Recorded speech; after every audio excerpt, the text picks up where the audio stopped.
नमस्कार मित्रांनो, आपल्या सर्वांचं स्वागत आहे खबर लाईट यूट्यूब चॅनलमध्ये। मित्रांनो, प्रत्येक शेतकऱ्याच्या शेताला रस्ता देण्यासाठी शासन कटिबद्ध आहे। शेतात जाण्यासाठी, शेतमालाची ने-आण करण्यासाठी, शेतरस्त्यांच्या निर्मितीसाठी विविध योजनांच्या निधीचा समन्वय साधून समग्र योजना शासन आणणार आहे। ही योजना संपूर्ण राज्यातील शेतकऱ्यांच्या शेतरस्त्यांची मागणी पूर्ण करणारी असणार आहे। ही योजना समग्र असण्यासाठी महसूल मंत्री चंद्रशेखर बावनकुळे यांच्या अध्यक्षतेखाली समिती गठीत करण्यात येणार आहे, अशी घोषणा देखील मुख्यमंत्री देवेंद्र फडणवीस यांनी विधानसभेमध्ये लक्षवेधी सूचनेच्या उत्तरात केली होती।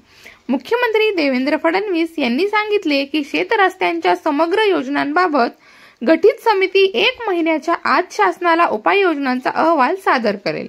शेतरस्ते करताना कौशल्यावर आधारित काम असल्यास यासंबंधी असलेल्या योजनांच्या समन्वयातून करणे, तसेच अन्य योजनांचा निधी एकत्रित करणे, शेतरस्ते पूर्ण करण्याबाबत पडताळणी देखील करण्यात येणार आहे। गावांमधील रस्त्यांसाठी असलेल्या 25-15 योजनेतील 50% निधी शेतरस्त्यांच्या निर्मितीसाठी उपयोगात आणण्याबाबत चर्चा करून निर्णय घेण्यात येणार आहे।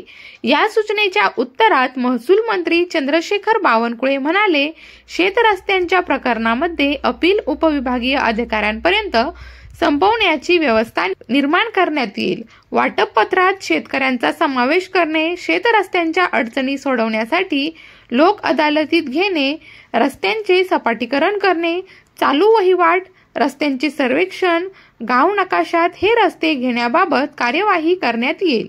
यापुढे शेतरस्ता कमीत कमी 12 फूट रुंदीचा करण्यात येईल। जमाबंदी आयुक्त यांच्या माध्यमातून शेतरस्त्यांना क्रमांक देण्याची कार्यवाही देखील करण्यात येणार आहे।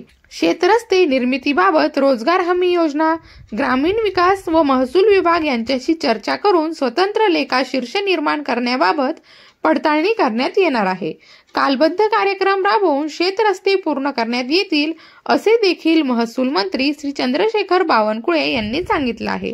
तर मित्रांनो, महत्त्वपूर्ण असा व्हिडिओ होता। आवडला असेल तर लाईक करा, शेअर करा आणि आपल्या यूट्यूब चॅनलला सबस्क्राईब करायला विसरू नका। धन्यवाद।